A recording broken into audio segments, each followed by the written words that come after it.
Okay, this question is from Jackson and Goku Tard.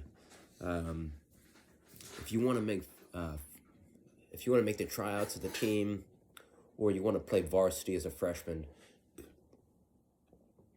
there's an equation that you have to understand in your head, and the equation is the level of your training has to be higher than the level of your competition, right? Because if the level of your training is higher than your competition, you're gonna have a lot of great success. But if you don't know how to cultivate that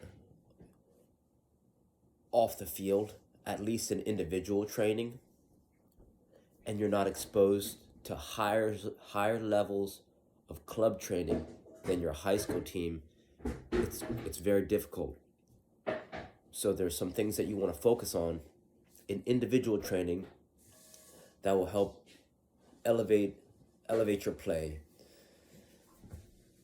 And keep in mind, you want to make this a daily habit. Once you establish a daily habit, it becomes much easier, right? Because what a lot of players will do is a week before the tryout or 2 weeks before the tryout, they'll try and raise their level of play. They try and cram training into a very short time window, and it usually doesn't work out well. So there's a few questions that you want to ask yourself every day. The first is a foundational question, and that question is, do I know how to breathe? Right? They say 3 minutes without air, 3 hours in a super cold or super hot environment, and then 3 weeks without food and water. So air is the most important thing, right? Breathing is the most important thing. If you haven't been formally taught how to breathe, because most people haven't, you want to search the video How to Breathe by Dr. Vranich, Vranich.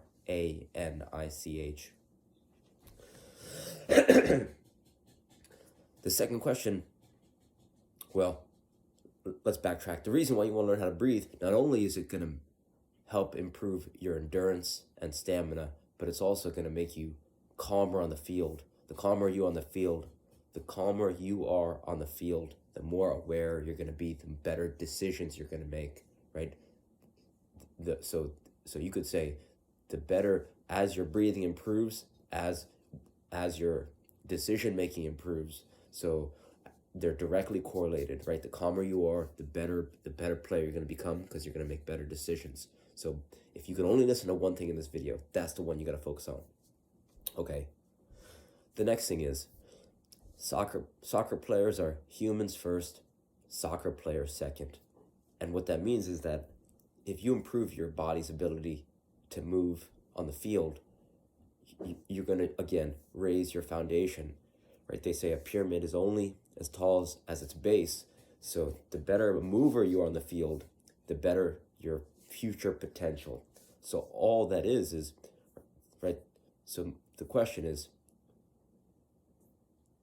can I make an RMT rope? Right? Search RMT rope plus David Weck. This is the one thing that I wish I knew when I was playing varsity as a freshman.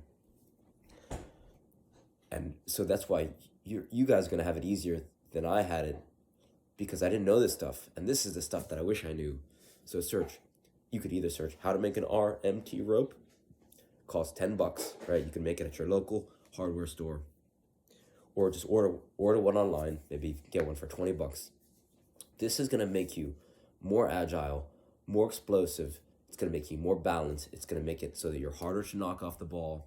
It's going to improve your juggling. It's going to improve your passing. It's going to improve your shooting.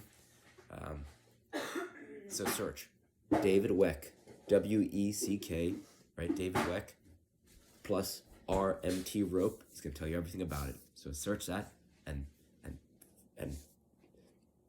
if you're not, so the question is, can I use an RMT rope for 1 minute a day? Okay.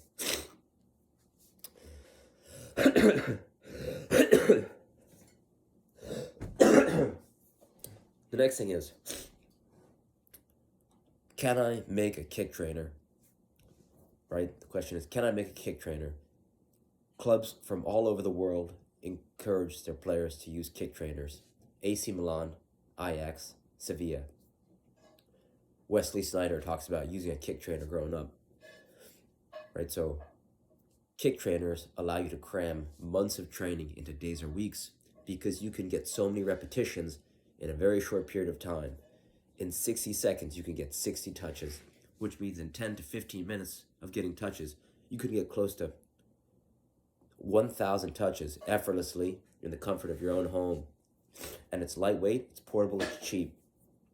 My favorite is the SKLZ kick trainer from Amazon. It's $24, but you can make one yourself with a size 1 ball, a length of rope as long as your hip bone to your ankle bone, and some duct tape, right? I've heard of people, right? Someone told me they duct taped a tennis ball on the end of a jump rope, and we're using that. So, right, you could be creative, just make a kick trainer. Kick trainers are super powerful because they're gonna help you rapidly improve your first touch and your striking technique. Right, if you hit the ball comes right back, so you can adjust the way you strike the ball and really focus on getting the perfect technique. So question number 3 is, can I make and use a kick trainer 1 minute a day? The last question is, can I spend 1 minute a day juggling? Right, juggling is one of the most powerful ways to improve your vision, your passing, shooting, balance, timing, coordination, rhythm. They say not all the best jugglers are the best players, but all the best players are the best jugglers. So juggling. Find all the balls in your house, right? Look in your attic, your basement, your closets. There's probably balls that are lying around that can improve your game that you're not using right now to juggle. I'm talking about basketballs, American football, volleyball. Get all the balls in your house, tennis balls, and spend 1 minute a day juggling. The last thing I'll leave you with is, if you bring a ball everywhere you go, it's going to unlock your ability to get more touches. So just by bringing it with you, it's going to allow you to have more fun playing soccer. Right? So to recap, do I know how to breathe? Step 1. Can I make an RMT rope? Step 2. Can I invest or make a kick trainer? Step 3. Can I bring a ball with me everywhere I go so that I can get more touches juggling? If you ask those questions of yourself every day, then you're going to raise your level of training, and that's going to allow you to have more fun at tryouts. Right? If you focus on having fun at tryouts instead of making the team, you're going to help the players around you get better. Right? You got to appear to the coaches like a leader.